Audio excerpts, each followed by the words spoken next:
മുഖ്യമന്ത്രി കസേര കൈവിട്ടതോടെ കെ.സി. വേണുഗോപാലിന്റെ രാഷ്ട്രീയ ഭാവി എന്താകും എന്നാണ് നിരീക്ഷകർ ഉറ്റുനോക്കുന്നത്. ഹൈക്കമാൻഡിന് വഴങ്ങി നെഹ്റു കുടുംബത്തിന്റെ വിശ്വസ്തൻ എന്ന സ്ഥാനം ഒരിക്കൽ കൂടി കെ.സി. വേണുഗോപാൽ ഊട്ടിയുറപ്പിച്ചു.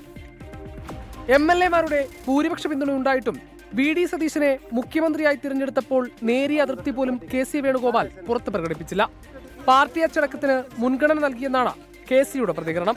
ഇതിലൂടെ നെഹ്റു കുടുംബത്തിന് തന്നിലുള്ള വിശ്വാസം ഒരിക്കൽ കൂടി ഊട്ടിയുറപ്പിക്കാൻ കെ.സി. വേണുഗോപാലിന് സാധിച്ചു. ഹൈക്കമാൻഡ് ഇന്ന് തീരുമാനിച്ചു, ആ തീരുമാനം ശിരസ വഹിക്കുന്നു. ആ തീരുമാനം നടപ്പിലാക്കേണ്ടതിന്റെ ഉത്തരവാദിത്തത്തിന്റെ ഭാഗമായിട്ട് നിൽക്കാനാണ് ഞാൻ ആഗ്രഹിക്കുന്നത്. എ.ഐ.സി.സി തീരുമാനത്തിന് പിന്നാലെ കെ.സി. വേണുഗോപാലിന്റെ ഡൽഹിയിലെ വസതിയിലെത്തി കെ. സുധാകരൻ കൂടിക്കാഴ്ച നടത്തി.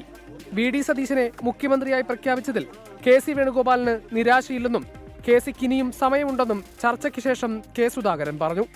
നിരാശയൊന്നുമില്ല, അതിന് സമയമുണ്ട്. വേണുഗോപാലിന് ഇനിയും അതിന്റെ മുകളിലോട്ട് പോകാൻ ഇനിയും സമയം ഒരുപാടുണ്ട്. പുള്ളി സാറ്റിസ്ഫൈഡ് ആണ്. പുള്ളിക്ക് ഒരു തരത്തിലും ഒരു മാനസികമായ വ്യഥയില്ല. വിശ്വസ്തനായ കെ.സിക്ക് കോൺഗ്രസ് നേതൃത്വം നിർണായക പദവികൾ നൽകുമെന്ന കാര്യത്തിൽ സംശയമില്ല. മല്ലികാർജ്ജുൻ ഖാർഗെ സ്ഥാനമൊഴിയുമ്പോൾ കോൺഗ്രസിന്റെ ദേശീയ അധ്യക്ഷ പദവിയിലേക്ക് പരിഗണിക്കപ്പെട്ടേക്കാമെന്ന രീതിയിലുള്ള ചർച്ചകൾ തുടങ്ങി.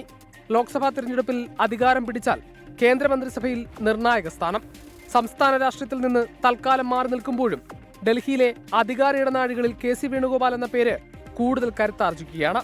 എന്നാൽ സംസ്ഥാനത്ത് പ്രവർത്തകരിൽ നിന്ന് നേരിട്ട പ്രതിഷേധങ്ങളുടെ പ്രകമ്പനങ്ങൾ കെ.സി. വേണുഗോപാൽ മറികടക്കേണ്ടതുണ്ട്.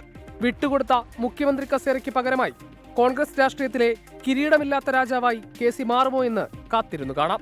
24 ഡൽഹി.